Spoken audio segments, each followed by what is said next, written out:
Bonjour, chers internautes de Dakar Actu. Merci de suivre cet entretien avec M. Mokhtar Dat, consultant et coach en développement du potentiel humain et en même temps thérapeute énergétique. Bonjour, M. Dat. Bonjour, Monsieur Ba. Alors, M. Dat, bienvenue sur le plateau de Dakar Actu. Merci beaucoup pour cette opportunité. Alors, quelle analyse faites-vous de la situation du pays au vu des derniers événements? Avant tout, j'aimerais présenter mes condoléances aux parents de toutes les personnes qui ont succombé à ces émeutes.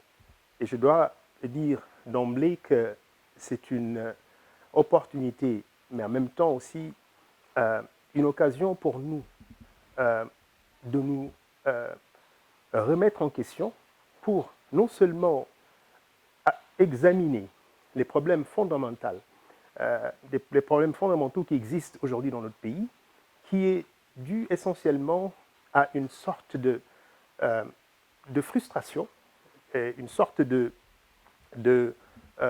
mécontentement qui est lié non seulement à la crise, mais qui est aussi lié à une sorte de distanciation généralement du pouvoir par rapport au peuple. Je pense qu'après la réélection de notre président, il aurait pu peut-être prendre des initiatives qui le rapprochaient davantage de la jeunesse. Alors, par rapport à cette question toujours, quelles sont les pistes de solutions que vous proposez? Avant tout, il faudrait que notre jeunesse sache que le Sénégal a besoin de tout un chacun. Le Sénégal ne peut se développer que par les Sénégalais. On a une occasion, on a une opportunité extraordinaire, étant donné que notre population est composée à 70% de jeunes de moins de 35 ans. C'est quand même quelque chose de très difficile aujourd'hui de retrouver dans les pays européens, parce qu'on sait que c'est une population généralement qui est en train de vieillir.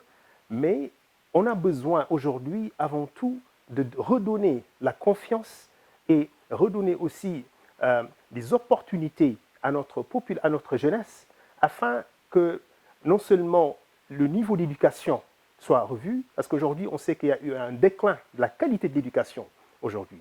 Et donc, je pense que le gouvernement a besoin de revoir un tout petit peu la qualité de nos enseignements et essayer de proposer des formations, une éducation qui est beaucoup plus adaptée aux réalités d'aujourd'hui. Généralement, on a tendance à voir qu'il y a plein de jeunes qui terminent leurs études, mais qui ont du mal à trouver du travail parce qu'ils n'ont pas forcément la qualification qu'il faut. Donc je pense que c'est un problème essentiel qu'il faudrait essayer de résoudre. Alors donc, grosso modo, en vous entendant parler, vous parlez de l'État et par rapport toujours à ce qui s'est passé, la responsabilité des parents, des jeunes. Essentiellement, aujourd'hui, on sait que notre éducation, le niveau d'éducation, commence d'abord par une présence au niveau des familles. Aujourd'hui, on sait qu'il y a une dislocation de la famille sénégalaise. Au début, quand on était jeune, on se souvient, on n'osait pas sortir de chez nous à partir d'une certaine heure. Aujourd'hui, les enfants sont laissés à eux-mêmes.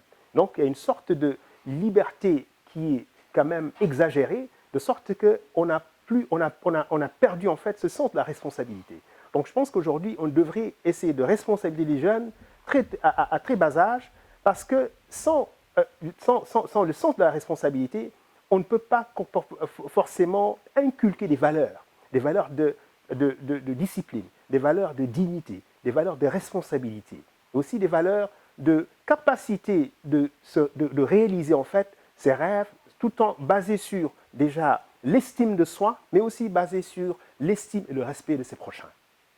Alors aujourd'hui, le président de la République promet un budget de 300 milliards dédié aux jeunes. Vous pensez réellement c'est la solution pour régler ce qui s'est passé, ce qu'on voit, ce que disent les jeunes? Je pense que c'est peut-être une partie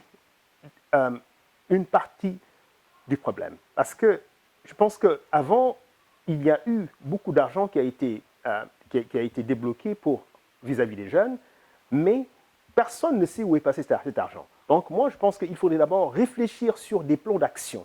Comment est-ce que cet argent va être utilisé? Qu'est-ce qu'il faut pour d'abord changer la qualité, d'abord, la qualité des enseignements qu'on dispense à nos, enfants, à nos jeunes, mais aussi sur quel créneau il faudrait essayer de développer des projets qui peuvent être utilisés pour financer les jeunes. Pour moi, surtout le plus important, c'est le sens de la responsabilité.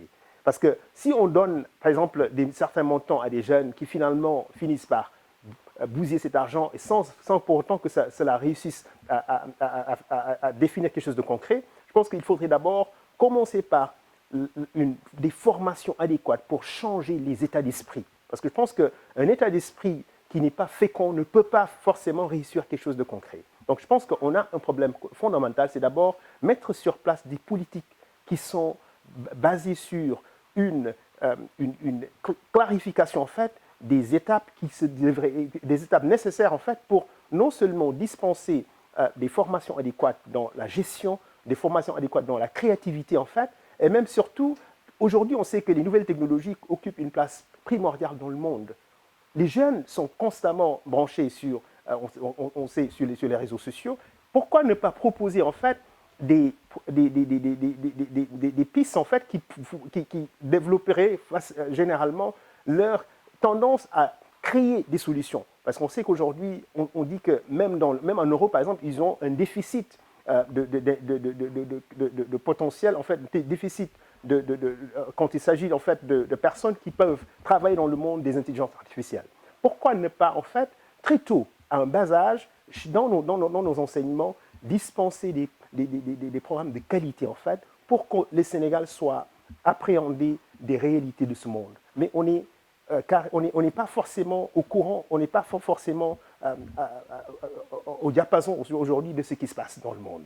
Donc, je pense qu'il est important que notre jeunesse soit éduqués dans le sens pour qu'ils comprennent qu'ils ont leur rôle à jouer dans ce monde. Alors, d'autre part, nous assistons aujourd'hui, parlant des Sénégalais de la diaspora, à véhiculer des messages agressifs, à la limite. Votre point de vue par rapport à cet état de fait? Ayant vécu aux États-Unis plus de 20 ans, je dois dire que généralement, on a tendance, quand on est loin du pays, on a tendance à nourrir un certain sentiment d'aigreur vis-à-vis du système, vis-à-vis du gouvernement. Ça, c'est tout à fait normal parce que, bon, déjà, on laisse ses parents ici, donc on n'a pas le sens de quand est-ce que la situation va changer pour qu'on puisse revenir. Donc, il y a une sorte de frustration. Et moi, je pense qu'au lieu de se lancer dans la négativité, dans les critiques, dans les injures, ce que j'inviterai mes compatriotes de la diaspora à faire, c'est plutôt verser dans la proposition de solutions, dans des discussions constructives, mais pas dans des critiques et des malversations qui ne vont pas aboutir à quoi que ce soit que de la négativité. Parce que la négativité ne servira absolument à rien. Moi, je pense que ce qu'il faudrait, c'est qu'ils mesurent un peu leur langage. Parce que ce qui sort de soi n'est que le reflet de l'état intérieur qui règne en nous. Donc, tout le monde devrait d'abord cultiver une certaine capacité non seulement de présenter ses idées, mais avec un calme, avec une sérénité, mais avec aussi une certaine compassion et une passion pour les résultats, mais pas tout simplement à injurier du matin au soir. Moi, je pense que c'est une perte d'énergie, mais aussi c'est très négatif. Alors, peut-être votre dernier mot? J'invite mes compatriotes non seulement à reprendre conscience d'eux-mêmes, à reprendre conscience de leur responsabilité en tant que citoyen. Tout citoyen sénégalais devrait se réveiller le matin et se poser cette question. Qu'est-ce que je vais faire aujourd'hui pour contribuer au développement de la paix, de l'harmonie et de la prospérité dans mon pays? Alors, êtes-vous vraiment optimiste par rapport à l'avenir de ce pays? Je suis optimiste, c'est parce que je sais que ce pays regorge de potentialités, regorge de personnes extrêmement brillantes qui ont fait des études un peu partout dans le monde, qui servent aujourd'hui dans de grandes institutions mondiales. Mais il nous faut tout simplement nous réorganiser. Il nous faut tout simplement ne pas nous leurrer. On sait qu'on a découvert du pétrole et du gaz dans ce pays. Donc, on va attirer énormément d'investisseurs étrangers.